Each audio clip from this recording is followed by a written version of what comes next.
Hi, I'm Brian Kellogg. And I'm Allison Potter. We are the Wedding Insiders. Follow us as we get inside and get to know the wedding industry. We're here today with Steve Ransom with Night Music DJ. How are you, Steve? I'm good. How are you today? Good. So we're sitting here within the Night Music DJ studio, and we're kind of among some equipment. Steve, how do you customize the amount of equipment that you use per wedding? Well, it depends on the facility and where the event is going to take place as to how much equipment might be needed for any particular event. Some spaces that we work in, we may be doing music in several different locations within the same venue. So we have to look at each event differently and uniquely to decide what we actually might need for any given party. Cool. And then when a couple meets with you, do you go over like the list of recommended kind of music, or do you let them kind of go for it, or do you have a do not play list that you kind of recommend to make them? Well, everyone's different, and so we need to understand our client really well so that we know how to approach them and understand what they actually do need. The more clear that a couple is to us about what they like and don't like is good. We want that sort of input from them. So you can get about 15 to 17 songs played within 1 hour. So with that in mind, that's kind of a good place to start so that we know, at least in terms of numbers, where we need, how many songs we might need to choose. And sometimes we have couples that give us a lot of information in terms of music, and we might have to prioritize things. Sometimes we get music that is in a real general sense, and sometimes we get music from our couples that are real specific. I think it's a good idea to start with the no list before the yes list. Right. I think that's easier for people to know what they don't want to hear than what they do like.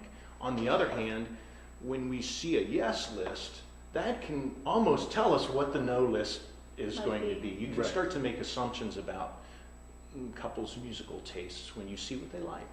Right. So, and then during the event, do you try to keep it going for the couple also? Keep everything on time? Oh, that's a huge part of our job.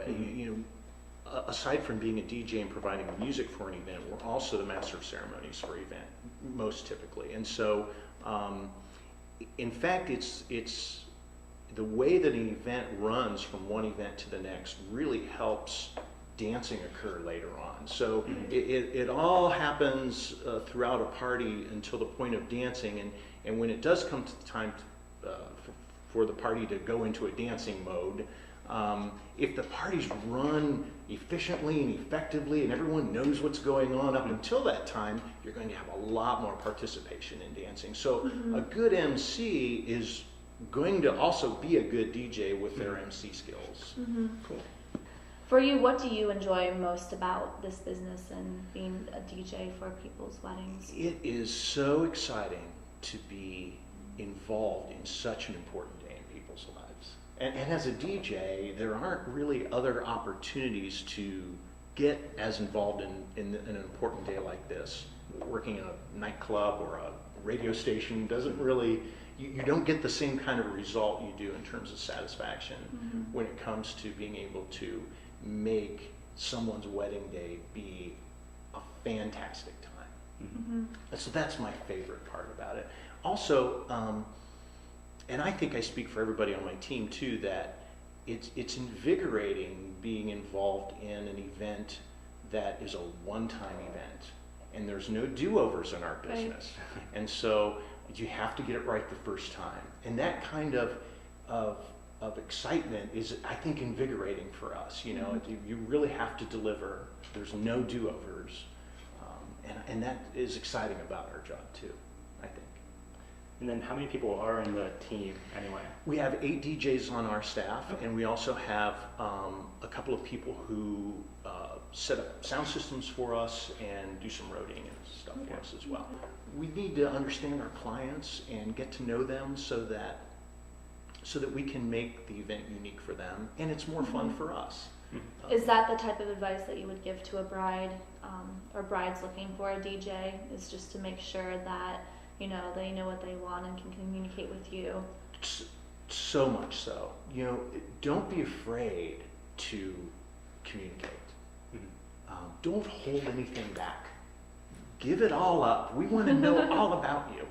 Whether it's information that we'll actually use at the event or not, you know, I don't know, but it's always good for us to try to know our client as thoroughly as possible. And that's what we do when we get together with our clients for consultations, is we try to draw them out and understand who they are and understand their families and get to know the names of everyone in their family and things, so that there's some familiarity there.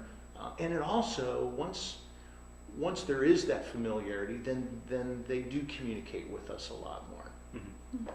Well, I'm Brian Kellogg. And I'm Allison Potter.